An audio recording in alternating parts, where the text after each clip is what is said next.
एक शख्स नदी में छलांग लगाकर अपनी जिंदगी खत्म करने ही वाला था कि उसी लम्हे उसके फोन पर बैंक की कॉल आ जाती है। दूसरी जानिब से उसे बताया जाता है कि उसने इस महीने की लोन की किस्त अभी तक जमा नहीं करवाई। ये बात सुनते ही उसके अंदर जीने की ख्वाहिश मजीद खत्म हो जाती है और वो पुल से सीधा नदी में छलांग लगा देता है। लेकिन किस्मत ने शायद उसके लिए कुछ और ही फैसला कर रखा था। तैरना न जानने के बावजूद भी वो पानी में नहीं डूबता, बल्कि नदी का तेज बहाव उसे बहाकर नदी के बीच मौजूद एक सुनसान और छोटे से जजीरे तक पहुंचा देता है। पानी में दोबारा डूब जाने के खौफ की वजह से वो एक बार फिर नदी में छलांग लगाने की हिम्मत नहीं कर पाता। दूर शहर की बुलंदोबाला इमारतें नजर आने पर वो वहां पहुंचने की कोशिश करता है, लेकिन चारों तरफ उसे सिर्फ नदी का पानी ही दिखाई देता है। इसी वक्त उसे अंदाजा होता है कि वो इस नन्हे से जजीरे पर हर तरफ से बुरी तरह फंस चुका है। वहां एक पुल मौजूद जरूर है, मगर उसके सुतून इतने फिसलन वाले और चिकने हैं कि उन पर चढ़ना बिल्कुल नामुमकिन नजर आता है। उसका मोबाइल भी पानी में गिरने की वजह से खराब हो चुका होता है।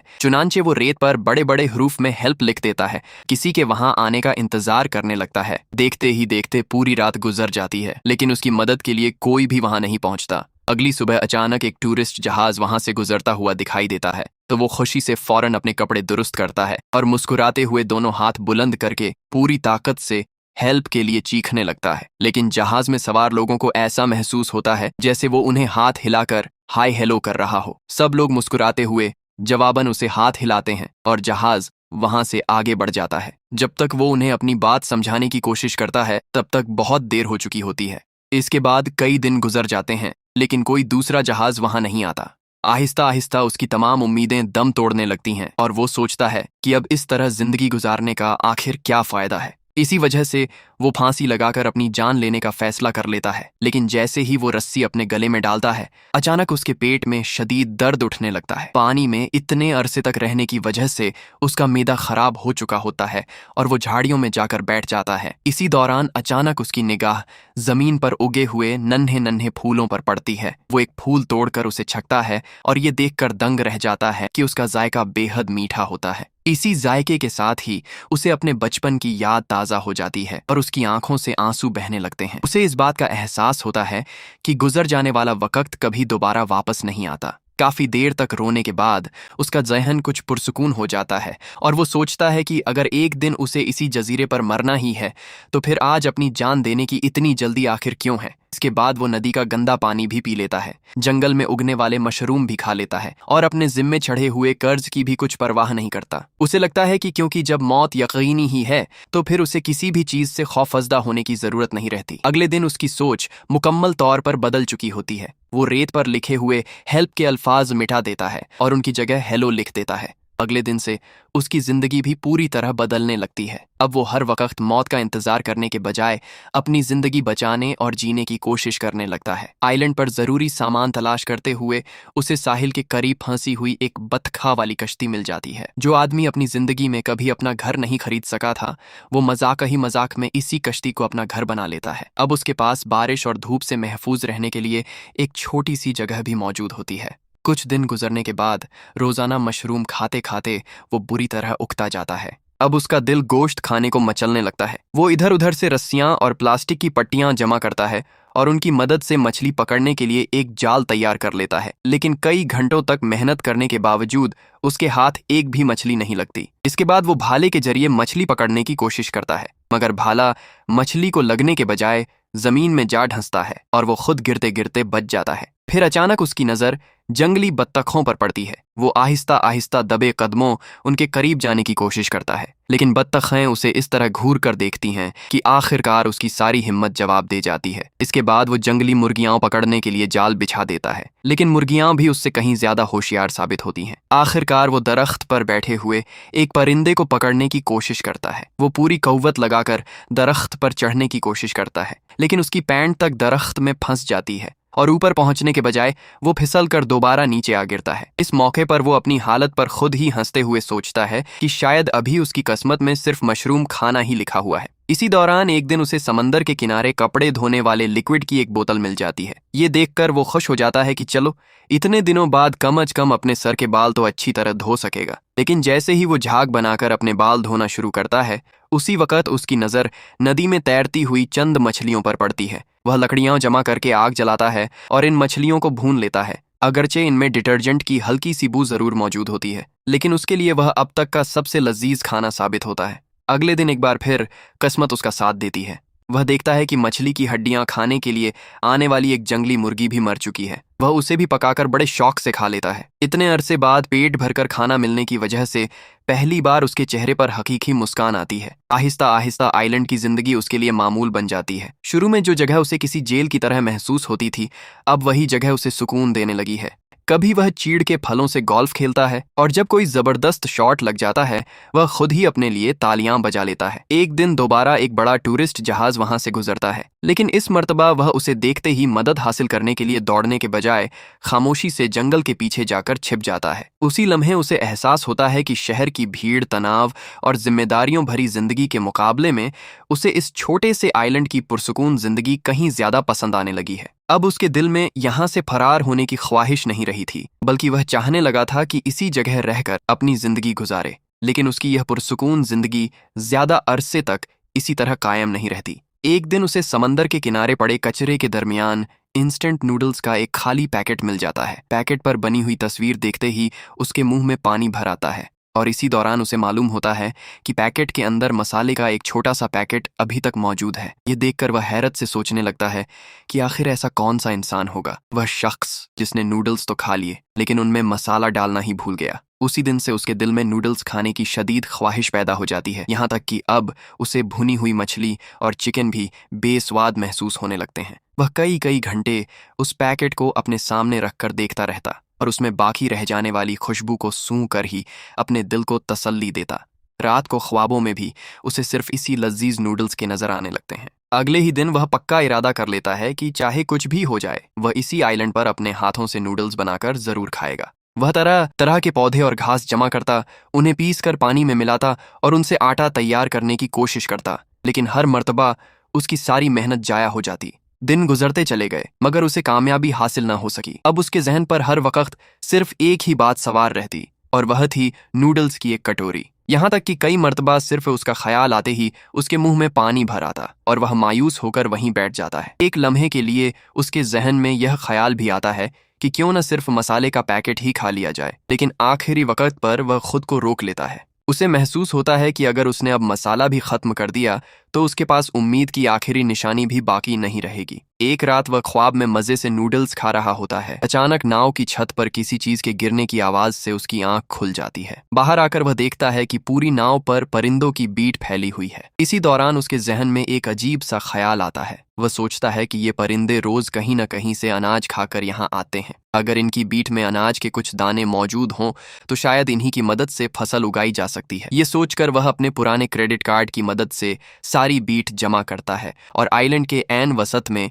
जमीन को साफ करके एक छोटा सा खेत बना लेता है। उसके पास खेती बाड़ी का कोई सामान नहीं होता, इसीलिए वह नाव की सीट को ही फवारा की तरह इस्तेमाल करता है। कई घंटों तक सख्त मेहनत करके वह मिट्टी को तैयार करता है और जो भी दाने उसे मिलते हैं उन्हें बड़ी एहतियात से जमीन में बो देता है। इसके बाद अपने पुराने सूट से एक पुतला तैयार करके उसे खेत के बीच लाकर खड़ा कर देता है। लेकिन इस सारे अमल के दौरान उसे जरा भी खबर नहीं होती कि शहर की एक बुलंद इमारत में मौजूद एक लड़की गुज़श्ता कई दिनों से उसकी हर हरकत पर नजर रखे हुए है। वह लड़की गहरे समाजी खौफ और तन्हाई का शिकार होकर जिंदगी गुजार रही होती है। उसका कमरा हर वक्त कचरे से भरा रहता है और खिड़कियों पर हमेशा पर्दे पड़े रहते हैं। उसकी माँ रोजाना दरवाजे के बाहर खड़ी होकर उससे पूछती कि उसे खाने में क्या चाहिए, लेकिन लड़की कभी भी सामने नहीं आती बल्कि सिर्फ मोबाइल पर मैसेज के जरिए जवाब देती है। उसकी माँ खाना दरवाजे के बाहर रख देती और उसके वहां से चले जाने के बाद ही लड़की दरवाजा जरा सा खोलकर खाना अंदर ले जाती। अपनी हकीकी पहचान से खुद को दूर रखने के लिए वह इंटरनेट पर दूसरों की तस्वीरों और कहानियों को इस्तेमाल करके एक जाली पहचान बनाती और इसी नाम से ब्लॉग चलाती थी। इस वर्चुअल दुनिया में वह अपनी मर्जी के मुताबिक जैसी चाहती वैसी बन सकती थी, क्योंकि वहां कोई भी उसके चेहरे पर मौजूद निशानों को नहीं देखता था। लेकिन हकीकी जिंदगी में वह किसी से आंखें मिलाने की भी हिम्मत नहीं कर पाती थी। इस लड़की को सबसे ज्यादा शौक अपने कैमरा से चांद की तस्वीरें खींचने का था, क्योंकि उसकी नजर में चांद ही वह वाहिद जगह थी जहां इंसानों का शोर, हंगामा और हुजूम नहीं था। हर रात चांद की तस्वीरें लेने के बाद वह अपने कमरे में वापस आती और सो जाती थी। पूरे साल में वह सिर्फ 2 मर्तबा अपने कमरे के पर्दे खोलती थी और पहली मर्तबा ऐसा तब होता जब शहर में होने वाली सालाना एयर रेड ड्रिल के दौरान तमाम लोग बंकरों में चले जाते और पूरा शहर बिल्कुल खाली हो जाता। उस वक्त वह खिड़की से इस वीरान शहर को देखती और उसे यूं महसूस होता जैसे वह किसी दूसरे सैयारे पर मौजूद हो। लेकिन इस बार जब उसने कैमरा का जूम नदी की तरफ किया तो इस लड़की ने रेत पर लिखा हुआ हेल्प देख लिया, और जब उसने कैमरा को मजीद जूम किया तो उसे नजर आया कि आइलैंड के दरमियान एक आदमी फांसी लगाने की कोशिश कर रहा है। ये मंजर देखते ही वह इतनी खौफजदा हो गई, घबराकर पीछे जा गिरी और फौरन पर्दे बंद कर दिए। उस रात वह बिल्कुल भी सो न सकी, जैसे कोई अनजानी ताकत उसे बार बार खिड़की के पास खींच लाती हो। आखिरकार उसने दोबारा कैमरा उठाया और उस आदमी को देखने लगी। ये देखकर उसे कुछ इत्मीनान हुआ कि वह शख्स अभी तक जिंदा था, लेकिन अगले ही लम्हे उसने देखा कि वह आदमी अचानक अपनी पैंट्स उतार कर शहर की जानिब अजीब और गरीब हरकतें करने लगा। लड़की यह मंजर देखकर हैरान तो हुई, मगर अब उसकी नजरें उस आदमी से हटने का नाम ही नहीं ले रही थीं। आहिस्ता आहिस्ता इंटरनेट की बनाई हुई नकली दुनिया उसे बेरंग और फीकी महसूस होने लगी, और अब उसका ज्यादातर वक्त इसी अनजान आदमी को देखने में गुजरने लगा। वह रोजाना कैमरा से उसकी तस्वीरें खींचती और फिर उन्हें अपने कमरे की दीवार पर चिपकाती जाती थी। जब वह आदमी अपनी बदखनुमा कश्ती को खींचते खींचते थक जाता तो लड़की भी अपना हाथ आगे बढ़ाकर उसे धक्का देने की कोशिश करती, जैसे वह हकीकत में उसकी मदद कर रही हो। पहली मर्तबा उसके दिल में किसी इंसान से जुड़ने और उससे बात करने की ख्वाहिश पैदा हुई थी। फिर एक दिन वह आदमी हमेशा की तरह समंदर के किनारे काम आने वाली चीजें तलाश कर रहा था। अचानक उसकी नजर एक अजीब सी चमक पर पड़ी। उसने ऊपर देखा तो एक शीशे की बोतल दरख्त की शाख में फंसी हुई थी। वह फौरन बोतल उतारकर उसे खोलता है तो अंदर सिर्फ एक सफेद कागज था जिस पर हेलो लिखा हुआ था। ये देखकर वह हैरान रह गया, क्योंकि उसे फौरन याद आया कि कुछ दिन पहले उसने भी रेत पर हेलो लिखा था। वह समंदर के किनारे जाकर दूसरी तरफ देखने लगा कि कहीं वाकई कोई उसे देख तो नहीं रहा। फिर अचानक उसके जहन में ख्याल आया कि शायद सामने कोई सनकी या अजीबो गरीब इंसान रहता हो। ये सोचकर उसने फौरन अपने पुतले की पैंट्स उतार कर खुद पहन ली, ताकि अगर कोई उसे देख भी रहा हो तो वह बेलिबास न दिखाई दे। शर्मिंदगी की बात नहीं थी, लेकिन उसके दिल की बेचैनी फिर भी खत्म नहीं हुई। हकीकत जानने के लिए उसने भी रेत पर एक जवाब लिख दिया। अगले दिन बिल्कुल उसी जगह उसे एक बार फिर बोतल मिली। कांपते हुए हाथों से उसने उसे खोला। इस मर्तबा उसके पैगाम का जवाब अंदर मौजूद था। अब उसे यकीन हो चुका था कि नदी के दूसरी तरफ कोई ऐसा इंसान मौजूद है जो उससे बात करना चाहता है। उस दिन के बाद उसकी जिंदगी एक बार फिर बदल गई। अब वह खुद को तन्हा महसूस नहीं करता था, और हर नए पैगाम के साथ उसके अंदर जीने की एक नई उम्मीद पैदा होने लगी। वह पहले से कहीं ज्यादा मेहनत के साथ अपने खेत में काम करने लगा, और फिर एक सुबह उसकी मेहनत रंग ले आई, क्योंकि मिट्टी से मकई का एक नन्हा सा पौधा बाहर निकल आया था। वह घुटनों के बल बैठकर काफी देर तक उसे देखता रहा, जबकि उसकी आंखों में खुशी के आंसू थे। उसे महसूस हुआ कि अगर यह पौधा बड़ा हो गया तो एक दिन वह अपने हाथों से आटा तैयार करके आखिरकार अपने ख्वाबों वाले इंस्टेंट नूडल्स भी बना सकेगा। एक दिन एक डिलीवरी बोट जजीरे के किनारे आकर रुक गई। इसमें से एक डिलीवरी बॉय बाहर निकला और उसके सामने गर्मा गर्म नूडल्स के 3 पैकेट रख दिए। आदमी कुछ लम्हों तक इन पैकेटों को खामोशी से देखता रहा। जिस खाने के हुसूल के लिए वह कई महीनों से जद्दोजहद कर रहा था, वही आज बगैर किसी मेहनत के उसके सामने मौजूद था। मगर अगले ही लम्हे उसने ऐसा फैसला किया जिसकी किसी को उम्मीद नहीं थी। वह फौरन डिलीवरी बॉय के पीछे भागा और उसे रोक लिया। फिर उसने तीनों पैकेट वापस उसके हाथ में थमा दिए। डिलीवरी बॉय भी हैरान रह गया कि आखिर कोई इंसान इतनी मुश्किल से हासिल होने वाला खाना वापस क्यों कर रहा है ना। इसी दौरान कुछ वक्त गुजरने के बाद नदी के रास्ते उसे एक बार फिर कांच की बोतल मिलती है, जिसके अंदर सॉरी लिखा हुआ होता है। वह समझ जाता है कि नदी के दूसरी जानिब रहने वाली लड़की शायद बगैर इजाजत उसकी जिंदगी में मुदाखलत करने पर उससे माफी मांग रही है। आदमी भी कुछ लिखने के बजाय अपनी मेहनत और अपने अंदाज से उसे जवाब देने का फैसला करता है। मौसम बदलता रहता है, गर्मी का जोर खत्म होता है, बारिश का मौसम आता है और फिर पतझड़ का वक्त भी आ जाता है। आखिरकार उसकी मेहनत कामयाब हो जाती है और खेत में मकई के साथ साथ मुख्तलिफ किस्म की सब्जियां और कई दूसरे पौधे भी उगाते हैं। अब वह अपने सबसे बड़े ख्वाब को हकीकत में बदलने की तैयारी शुरू कर देता है। सबसे पहले वह मकई को पीस कर उसका आटा तैयार करता है। फिर उस आटे में पानी शामिल करके उसे अच्छी तरह गूंद लेता है। चूंकि उसके पास बेलन नहीं होता, इसलिए वह खाली कांच की बोतल को ही बेलन के तौर पर इस्तेमाल करते हुए आटा बेलता है। इसके बाद वह पूरी एहतियात के साथ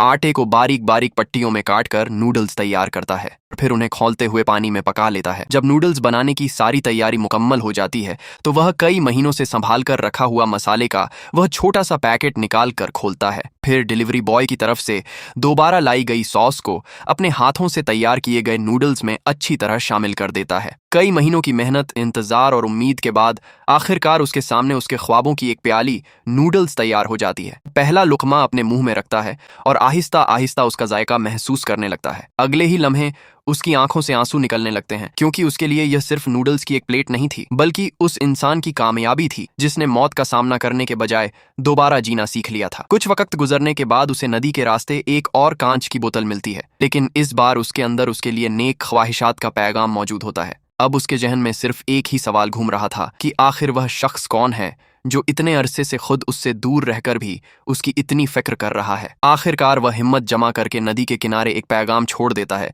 कि वह अपने इस अनजान दोस्त से एक मर्तबा मिलना चाहता है। उसे पूरा यकीन होता है कि उसे जल्द ही जवाब जरूर मिल जाएगा, लेकिन दिन गुजरते चले जाते हैं और दूसरी जानिब से कोई जवाब मौसूल नहीं होता। इसी दौरान एक रात अचानक एक खौफनाक तूफान आ जाता है। तेज हवाएं चलती हैं और मूसलाधार बारिश उसकी कई महीनों की मेहनत को बर्बाद कर देती है। उसका छोटा सा खेत मुकम्मल तौर पर तबाह हो जाता है, फसल नेस्त ओ नाबूद हो जाती है और उसकी बतखों वाली नाव भी तेज पानी के बहाव में बह जाती है, जिसकी वजह से वह बुरी तरह टूट जाता है। अगली सुबह जैसे ही मौसम साफ होता है, शहर के अफसरान और पुलिस वहां पहुंच जाते हैं। दरअसल वह आइलैंड एक महफूज इलाका था जहां किसी भी बाहरी शख्स के कयाम की इजाजत नहीं थी। इसी वजह से वे उसे जबरदस्ती वहां से निकालने लगते हैं। आदमी बार बार उनसे दरख्वास्त करता है कि उसे यहीं रहने दिया जाए, क्योंकि वह अभी किसी का इंतजार कर रहा है, लेकिन उसकी एक भी बात नहीं सुनी जाती और उसे जबरदस्ती वहां से ले जाया जाता है। दूसरी जानिब एक ऊंची इमारत में रहने वाली लड़की कैमरा के जरिए यह सारा मंजर देख रही होती है। उसे अंदाजा हो जाता है कि अगर उसने आज कोई कदम न उठाया तो शायद वह आदमी हमेशा के लिए उसकी जिंदगी से दूर हो जाएगा। कई बरसों से अपने कमरे तक महदूद रहने वाली वह लड़की पहली मर्तबा बगैर किसी खौफ के दरवाजा खोलती है, धूप में बाहर आती है और पूरी कहुव्वत के साथ उसकी सिमत दौड़ पड़ती है। उसके चेहरे पर पुराने जख्मों के निशान अब भी मौजूद होते हैं, लेकिन अब उसे इन चीजों की कोई परवाह नहीं रहती। दूसरी तरफ पुलिस आदमी को शहर में उतार देती है। अपनी हर चीज खो देने के बाद वह एक बार फिर मुकम्मल तौर पर मायूस हो जाता है और बेइरादा उसके कदम उसी बुलंद इमारत की जानिब बढ़ने लगते हैं जहां से कभी उसने अपनी जान खत्म करने का इरादा किया था। उसी लम्हे लड़की पीछे से दौड़ती हुई वहां पहुंचने की कोशिश करती है, लेकिन उसके पहुंचने तक आदमी बस में सवार हो चुका होता है। लड़की अपनी पूरी कहुव्वत से बस के पीछे भागती है, पर वह बस तक नहीं पहुंच पाती। इतने में शहर में अचानक एयर रेड सायरन बज उठता है और हिफाजती कवानीन के बाइस बस को पुल के नीचे रोक दिया जाता है। यह मौका मिलते ही लड़की तेजी से दौड़कर बस में सवार हो जाती है और सीधा उस आदमी के सामने जा पहुंचती है। दोनों कुछ लम्हों तक खामोशी से एक दूसरे को देखते रहते हैं। वे दो लोग जिन्होंने तन्हाई और दर्द के दरमियान अपनी जीने की उम्मीद तकरीबन खो दी थी, आखिरकार एक दूसरे के सामने खड़े थे और इसी लम्हे के साथ मूवी इख्तिताम पजीर हो जाती है।